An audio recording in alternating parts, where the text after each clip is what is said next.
Paulus ingkar janji pentahirannya. Mungkin Anda berpikir judul saya ini sangat keras, karena seorang yang dipilih oleh Tuhan, di mana Paulus mengaku dia dipilih oleh Tuhan, kok bisa ingkar janji pentahirannya kepada Tuhan sendiri. Oke, mari kita baca di dalam Kisah Para Rasul 21. Yang intinya pada ayat 24. Tetapi kalau Anda baca satu pasal, Anda akan mendapat pengertian bahwa begini. Satu ketika Paulus datang ke Yerusalem dan menceritakan hal-hal tentang penginjilannya di tengah-tengah bangsa-bangsa. Dan orang Yahudi pada saat itu mengetahui Paulus sudah ada di Yerusalem, mereka datang. Mereka ingin melempari Paulus dengan batu. Oke. Karena orang Yahudi mendengar Paulus mengajarkan bahwa supaya orang meninggalkan hukum Musa, meninggalkan hukum Taurat. Nah, karena kekhawatiran ini, Rasul Yakobus dan para penatua di Yerusalem menyarankan kepada Paulus, begini Paulus, supaya orang Yahudi reda amarahnya, engkau membuat janji pentahiran di hadapan Tuhan di bait suci. Engkau bawa beberapa orang untuk mentahirkan diri juga. Supaya mereka tahu bahwa engkau tetap setia memelihara hukum Taurat. Dan Paulus laksanakan saran itu. Dan ini bukan main-main. Ketika Paulus menyadari hal itu, Paulus melakukan pentahirannya di hadapan Tuhan di bait suci. Dengan tujuan seperti saran para penatua, bahwa Paulus ternyata setia memelihara hukum Taurat. Dan berita yang mengatakan bahwa Paulus meniadakan hukum Taurat itu tidak benar. Itu tujuan janji pentahiran Paulus. Dan Paulus melakukannya. Tetapi saudara tahu belakangan Paulus ternyata meniadakan hukum Taurat.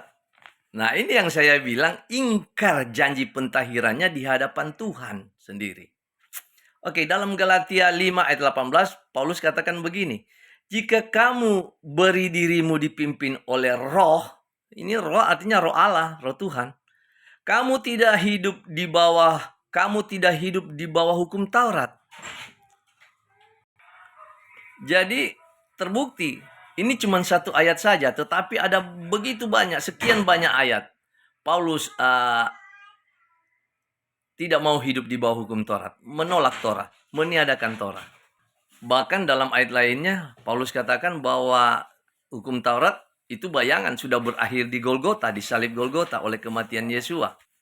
Jadi terbukti, Paulus sendiri ingkar janji pentahirannya di dalam bait suci Yerusalem kepada para penatua. Paulus mengkhianati janji pentahirannya itu. Yang seharusnya Paulus membuat pentahiran akan setia memelihara hukum Taurat, tetapi pada akhirnya Paulus meniadakan dan menyangkal hukum Taurat. Bahkan Paulus mengatakan semua itu sampah. Jadi mari kita uji ajaran Paulus. Saya mau katakan begini. Urusan keselamatan Paulus adalah urusan Tuhan dengan Paulus.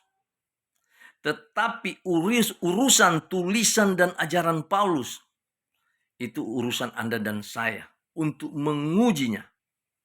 Karena Paulus sendiri mengatakan di dalam 1 Tesalonika, Paulus katakan bahwa